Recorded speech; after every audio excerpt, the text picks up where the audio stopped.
Beyond that, the only other real potentially Pittsburgh Steelers affecting news of the week to me is that Darrelle Revis had all of his charges dismissed. He was facing 4 felony charges, 2 for aggravated assault, 1 for conspiracy, and a 3rd for robbery, and then a misdemeanor charge of making terroristic threats.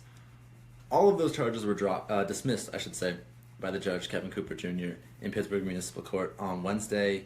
The prosecution was not laughed out of the courtroom, but the prosecution clearly struggled.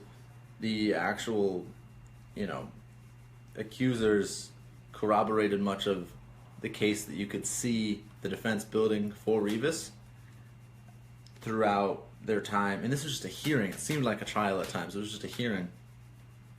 And when it came to it, the judge didn't hesitate to say he dismissed all charges. And Revis could, of course, face a civil suit, but the real meat of his legal problems is now behind him.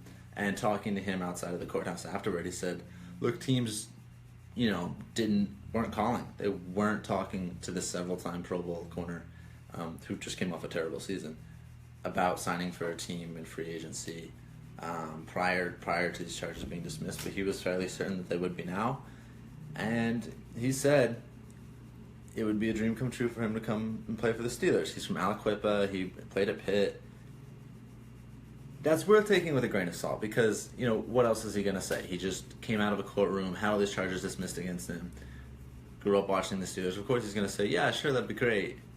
The fact of the matter is he'd be happy to play for anyone. And Ian Rappaport of NFLnetwork.com or NFL Network, whatever, has reported that the Jets will owe Revis $6 million regardless next year.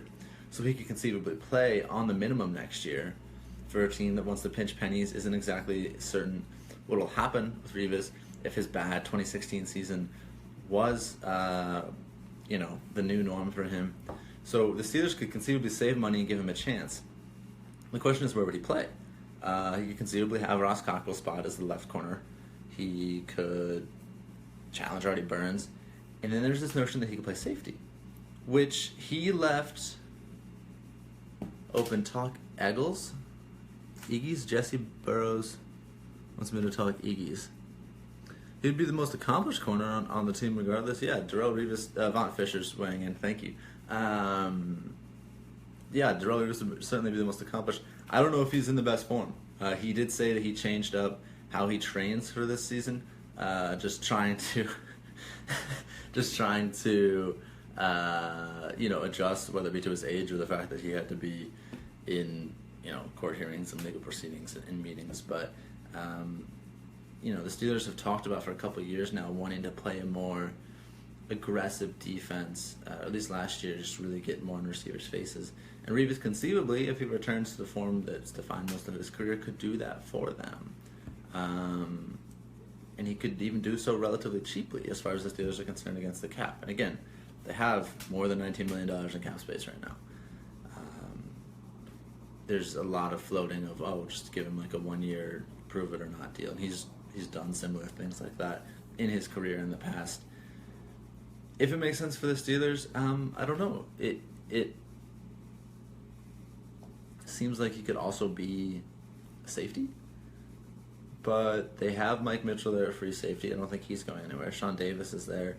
Unless they really want to just supplant Davis into being a slot corner, I don't know if you would sign right over this rookie that you invested in and actually won Rookie of the Year for the team last year. So Revis to the Steelers isn't as laughable as some would make it seem. It's also far from a perfect fit. But the key thing to remember is that the Steelers, being as conservative with how much they pay in free agency as they are,